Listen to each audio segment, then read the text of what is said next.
off, and yeah, I got away nicely. Race is panning out, I suppose, as I'd expected. Down to the first, Home by the Lee is chasing me down the inner. Royal Kahala, they're all on my tail. My lad's pricked his ears. At this stage, I didn't know where Classical Dream was. He's running a little bit keen on watching the replay, thinking I'm happy enough he's keen there, but I'm going a strong gallop in front, although nobody's really taken me on at the front end. I'm still going a strong enough gallop, but it's what Flooring Porter does. We're getting halfway down the back here now, and you really have to admire Flooring Porter's jumping. For a horse who's not the biggest in the world, from hurdle to hurdle, he's just very slick. Swinging across to the top of the hill first time here, and 5-6 lengths over the field. Each time I'm coming to a hurdle, just here now, this one at the top of the hill, he jumps it particularly well. Just give him a little squeeze and up he'll come. You can just hear that few seconds before the second and third horses come over, and I know I'm a few lengths clear, but happy enough. He's in a nice rhythm.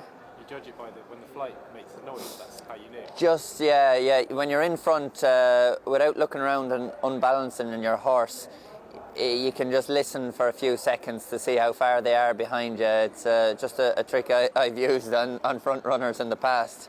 It gives you that bit more of an insight.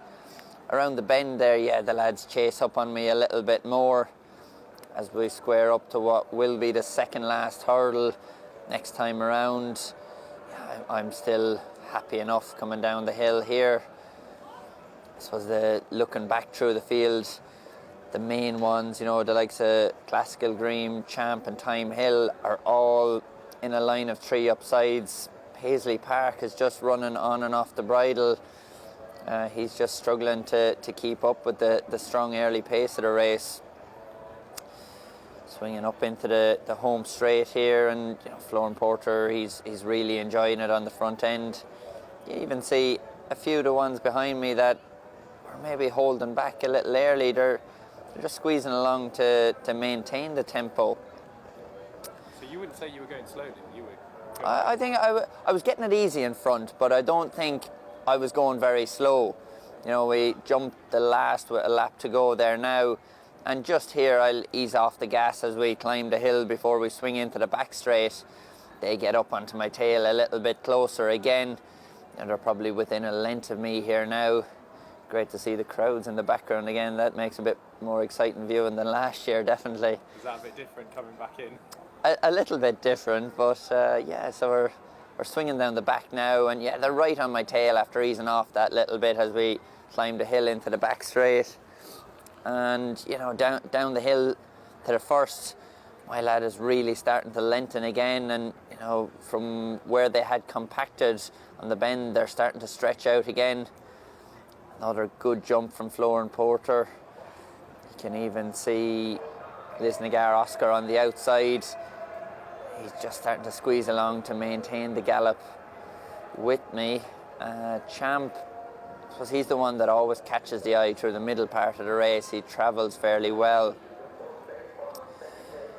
Nice quick jump again from Flooring Porter.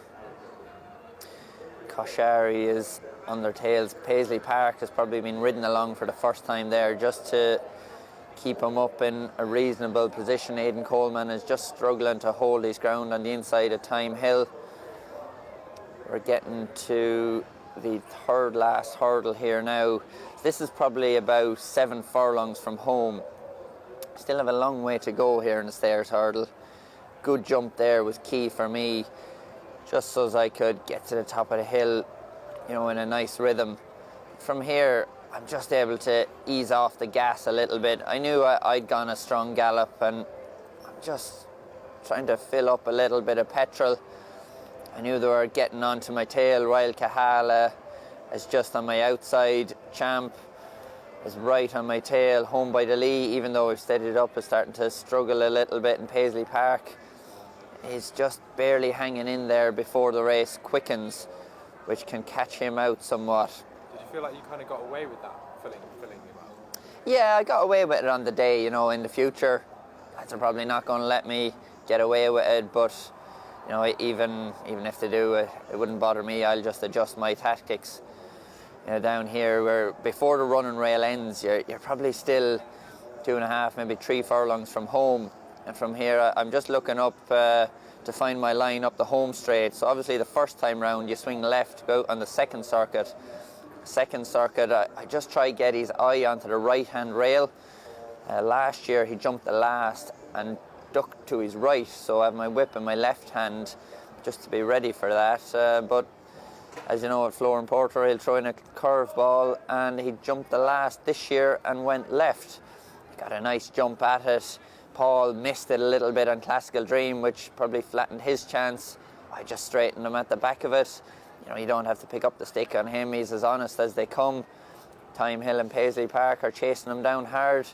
But, you know, he won nicely, and I think maybe had a little more left at the finish, which is nice to see. The Stayers that can run exuberantly early in a race, some of them don't train on, and the fact that he's able to take those breathers at the mid part of it allows him, you know, to hopefully come back year on year.